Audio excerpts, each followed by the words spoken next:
The Barista Express features an inbuilt cleaning cycle, which should be carried out periodically.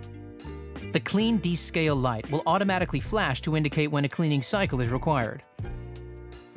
To start, insert the 1-cup filter basket into the portafilter, followed by the silicone cleaning disc.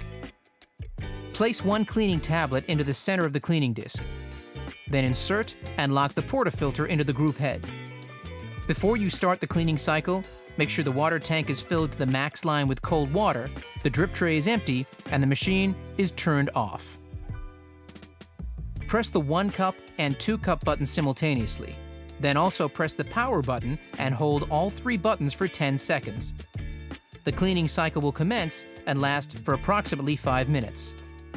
The machine will beep twice once completed. Remove the portafilter and ensure the tablet has completely dissolved. If the tablet has not fully dissolved, repeat the steps until the tablet has dissolved.